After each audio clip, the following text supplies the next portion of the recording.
Oo, okay? Oo.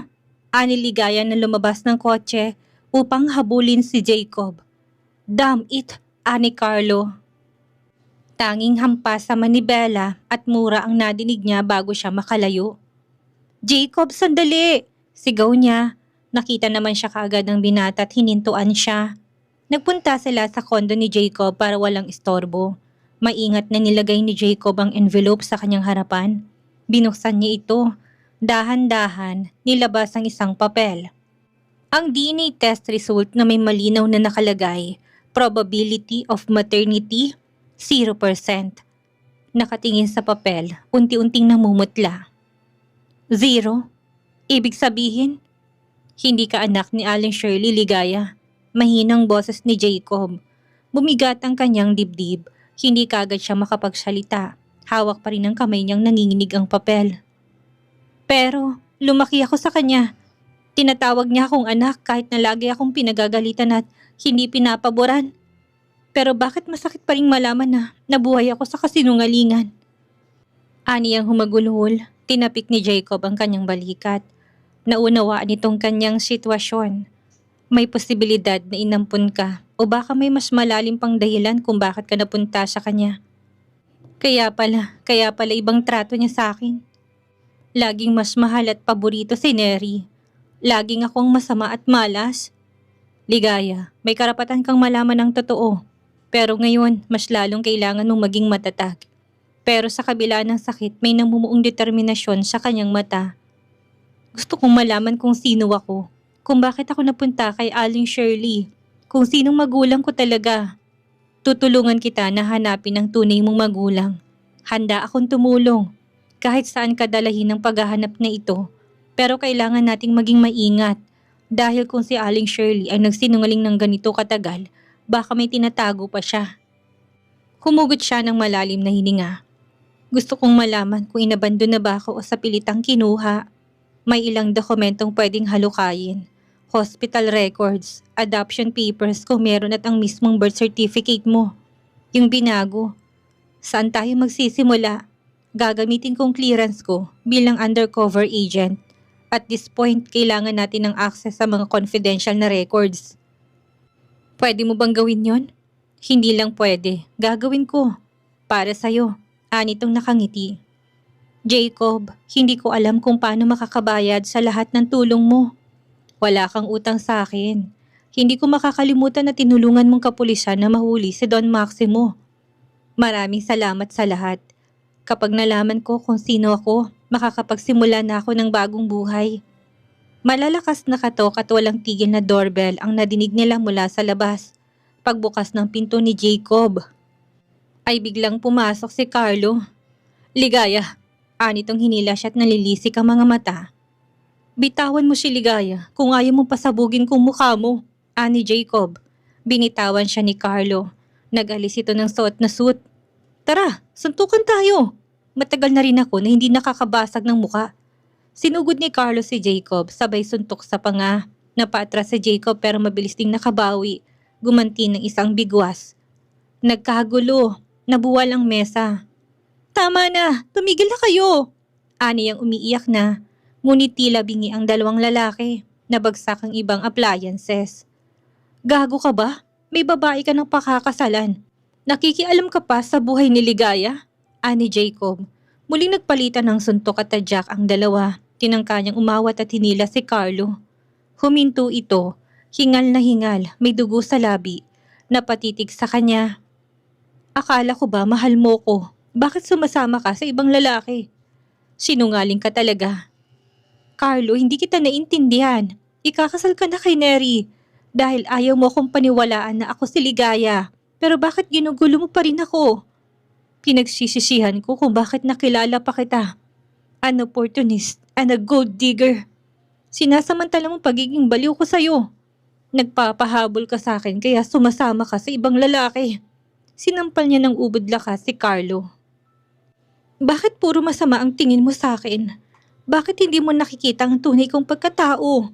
Ani ang hilam sa luha ang mga mata. Bakit? Dahil masama kang babae. I hate you so much. Akala ko matatapos na tayo pero nagkataon na pamilya ka pa ni Neri. At ginugulo mo ang relasyon namin. Umiling siya. Okay, sana ito nang huli nating pagkikita. Sana maging masaya ka. Ayoko nang makitang pagmumukha mo kahit na kailan. Anitong lumabas at binalibag ang pinto. Napaupo siya tumagulhol. Dapat niya nang tapusin ang paghabol kay Carlo. Hindi sila para sa isa't isa. Haharapin niyang sarili niyang buhay. Tahimik ang buong bahay. Nakaupo si Aling Shirley sa sofa. Nagsusuklay ng buhok. Biglang bumukas ang pinto sa bahay. Pumasok si Ligaya. Hawak ang envelope ng DNA result. Mabigat ang kanyang mga hakbang. Seryosong muka. Kailangan nating mag-usap. Napatingin si Aling Shirley. Nagulat ngunit hindi nagpahalata. Ano na namang drama yan? Gabi na nang bubulahaw ka pa? Hindi ito drama. Gusto kong malaman ng totoo. Hindi mo ko anak.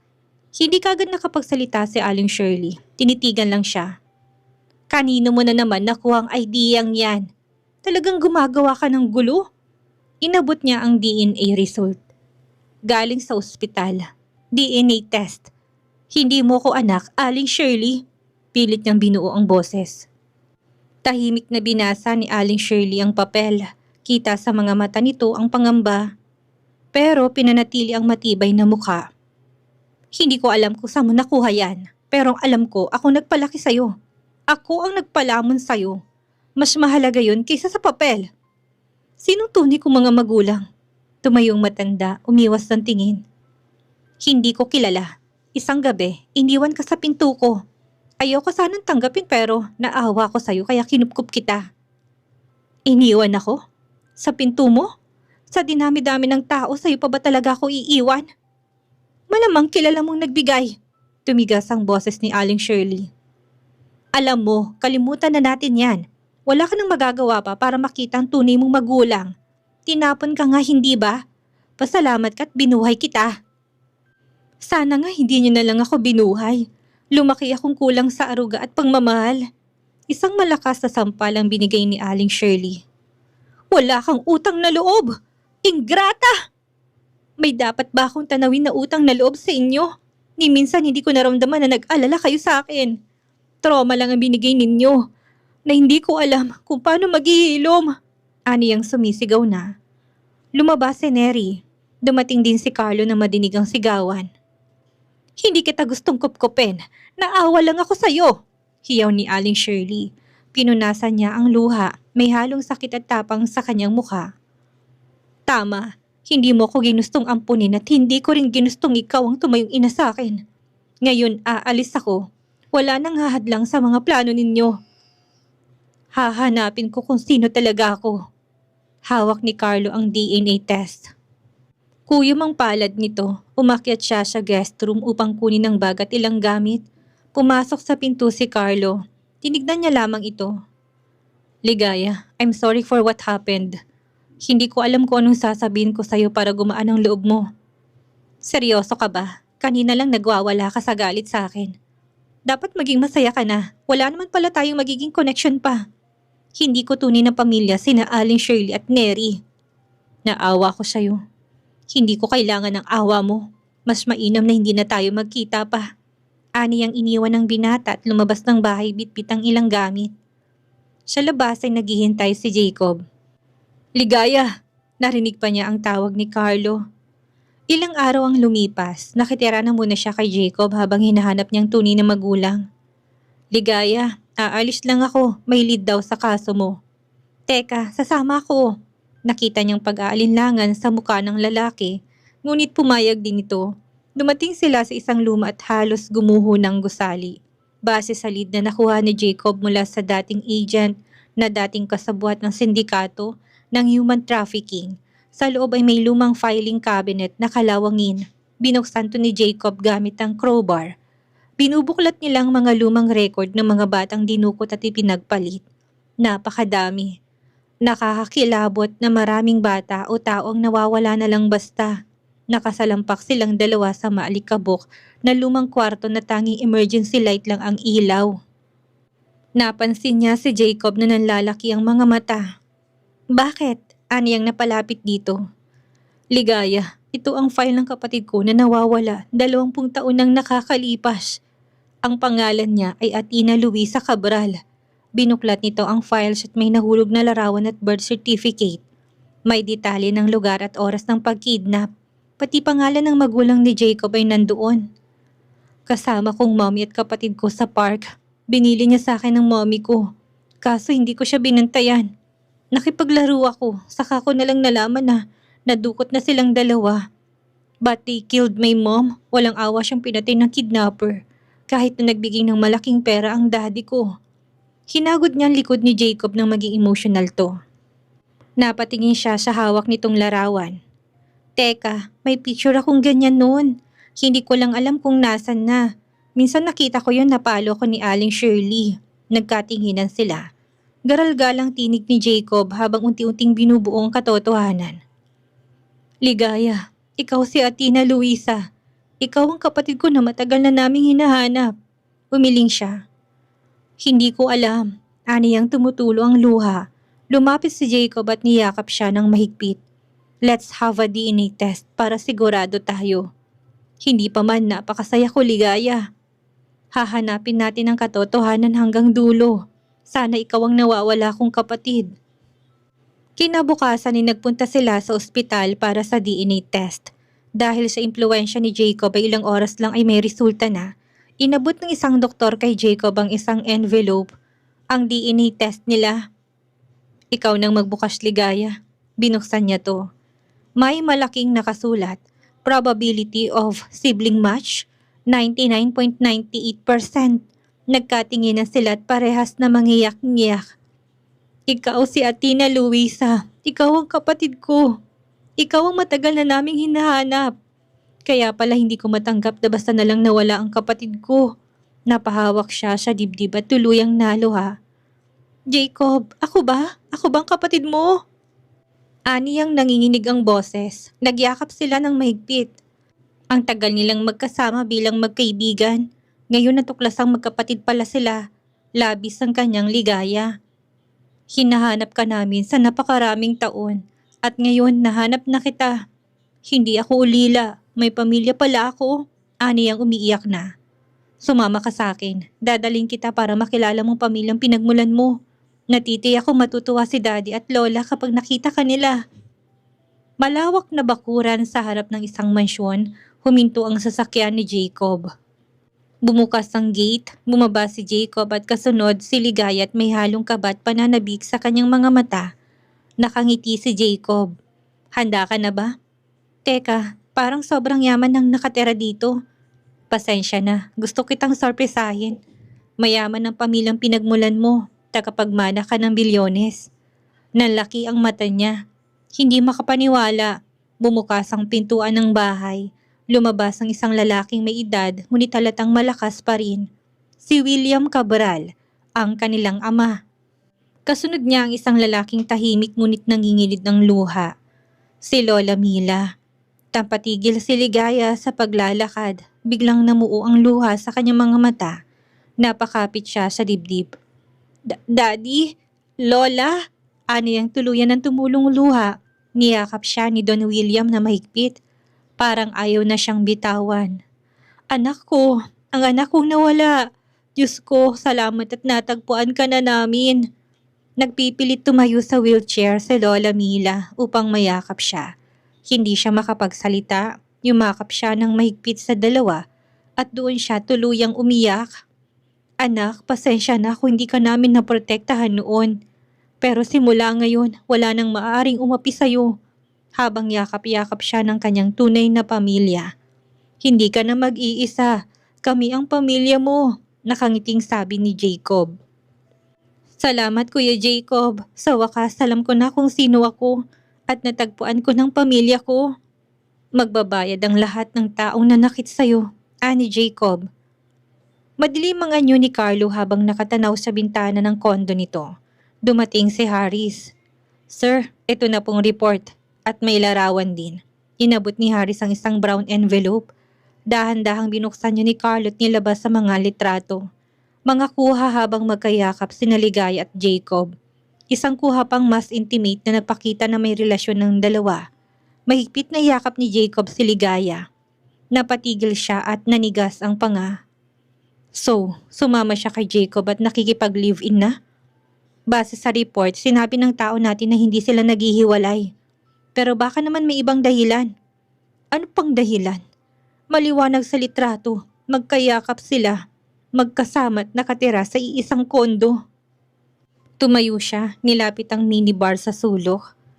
Nagsali ng alak at inom ng diretso. Sir, huwag ka nang malungkot. Nandiyan naman si Neri at malapit na kayong ikasal. Alam mo Haris, may bahagi sa akin na ayaw magpakasal kay Neri. Pero yun ang tamang gawin. Sir, kung ganun ay pag-isipan nyo na munang mabuti. Baka magkamali kayo ng desisyon. Wala nang dapat pag-isipan. Pinili ni Ligaya si Jacob. Itutuloy kong kasal kay Neri. Wala nang atrasan. Tutuparin ko ang pangako ko. Nilukot niyang mga larawan ni Ligaya at Jacob at tinagi sa basurahan. Sir, mahal niyo po ba si Neri? Natigilan siya. Sinusubukan ko. Kaya nga madalas ko siyang samahan at baka sakaling bumalik ang pakiramdam ko noong hinahanap ko pa lamang siya. Kaso, ibang pakiramdam ko noon kesa ngayon. Naku, wag po kayong magpapakasal kung ganun. Natututunan ng pag-ibig, mabuting tao si Neri. Magiging mabuting may bahay at ina siya sa mga anak namin. Nga po pala, kaarawan ni Don William Cabral. Hetong invitation. Yeah, I'm going. May business proposal ako para sa itatayong mall sa lupa niya. Dream project ko yon. I want to make it happen. Sir, wala namang kahit na sinong nakatanggi sa gusto ninyo. At magandang proposal, tsak na papayag ang mga Cabral. Maganda ka ng magandang regalo at dadalo ako sa kaarawan ni Don William. Ginanap ang kaarawan ni Don William Cabral sa isang sikat na hotel na pag-aari ng pamilya. Kumikinang ang buong bulwagan. May live band at musicians na tumutugtog ng mga awitin. Ang mga bisita ay pawang mga kilalang personalidad at negosyante. Lahat ay formal, elegante tila sinasalamin ang antas ng lipunang ginagalawan nila. Dumating sina Carlo, naka-black suit at si Neri. Suot ang mamahaling pulang evening gown. Magkahawak kamay silang pumasok, buong kumpiyansang naglalakad. Manghang-mangha si Neri at maluwang ang ngiti sa labi habang nililibot ang tingin sa paligid. Sobrang sosyal naman dito, lahat ng bisita mayayaman. May nakita pa akong artista at politiko kanina. Masanay ka na at marami ka pang dadaluhang mga ganitong pagtitipon, ani Carlo. Lumili nga siya tinahanap si Don William upang ibigay ang regalo at wala siyang planong magtagal. Biglang napahinto si Neri nang mapansin si Ligaya na papalapit na naglalakad patungo sa gilid ng bulwagan. Nakasuot ito ng eleganteng white gown na may kumikinang na palamuti. Si Ligaya ba yun? Grabe talagang pagiging social climber niya. Malamang dito naghahanap ng mabibingwit na mayaman. Napalunok siya ng masilayan ng kagandahan ni Ligaya. Anong ginagawa mo dito? May invitation ka ba? O sumabit ka lang sa kung sinong mayaman para makapasok dito? Ani Neri na lumalabas ang tunay na kulay. Ikaw yatang walang imbitasyon, malumani na sagot ni Ligaya. Hindi ka ba talaga titigil sa panggugulo sa amin? Ikakasal na kami, gigil na sabi ni Neri. Wala akong pakialam sa inyo, magpakasal kayo sa lahat ng simbahan kung gusto ninyo. Abat, sumasagot ka pa. Dapat sa'yo ipakaladkad sa guard. Baka akala mo piyestahan to. Kaarawan ito ni Don William Cabral, ang isa sa pinakamayamang negosyante sa bansa. Oo, alam ko. Kung meron mang dapat umalis dito, ikaw yon. Pero mas masayang okasyon kapag nandito ka. Kayong dalawa. Anitong lumayo na. Pinagmamasdan niyang bawat galaw ni Ligaya. Nagumpisa ng selebrasyon. Nagpaalam si Neri sa comfort room kaya nakakita siya ng pagkakataong lapitan si Ligaya. Hi, gorgeous. Hanggang dito sinusundan mo pa rin ako? Ani ang lumapit at bumulong sa tenga ng dalaga. Huminga to ng malalim, tila pinapakalmang sarili. Nasaan si Jacob? Narealize mo bang wala siya sa kalingkingan ng pera ko? Kaya heto ka't naghahanap na naman ng mabibingwit na mayaman? Malamig ang tingin pinukol nito sa kanya. Carlo, ito ang huling pagkakataon na kakausapin kita. Patawad sa lahat ng pagsisinungaling ko sa iyo noon. At salamat. Salamat kasi tinulungan mo ko noong panahong nangangailangan ako. Madami akong kwento pero hindi ka naman nakikinig. Hindi mo ko pinagkakatiwalaan at hindi kita masisisi. Hindi naging magandang unang pagkikita natin. Isa ka sa magandang nangyari sa buhay ko na dapat nang kalimutan. Napakunot siya ng noo sa sinabi ni Ligaya. Bakit nagdadrama ka? Magpapakasal ka na at ako naman ang magsisimula na ng bagong buhay. Hangad kong kaligayahan mo. Bakit parang nagpapaalam ka na? Bakit? Magpapakasal ka na rin ba? Hindi niya alam kung bakit tila may dumagan sa dibdib niya sa isiping ikakasal sa iba si Ligaya. Ngunit bago pa man makasagot ang dalaga, ay tumayo na si Don William Cabral sa gitna ng ballroom. May hawak na mikropono. Mga kaibigan, salamat sa inyong pagdalo ngayong gabi. Ngunit higit sa lahat ng selebrasyon, ito ang pinakamasayang araw ng aking buhay bilang ama. Matapos ang halos 20 taon na paghahanap, napatigil saglit ang matanda at pinigil ang luha. Ibinalik sa amin ng tadhana ang nawawala kong bunsong anak, ang aming Atina Luisa Cabral. Ngunit siya ay kilala sa pangalang Ligaya. At dahil nasanay siya sa kanyang pangalan, ayun na rin ang aming magiging tawag sa kanya. Bumaling ang Don sa direksyon ni Ligaya at inabot ang kamay dito. Lumapit ang dalaga, mahinhing ngumiti at tumayo sa tabi ng ama. Ito si Atina Ligaya Cabral, ang tagapagbana ng aming pamilya. Tila siya napako sa kinatatayuan, hindi makapaniwala sa nakikita at naririnig.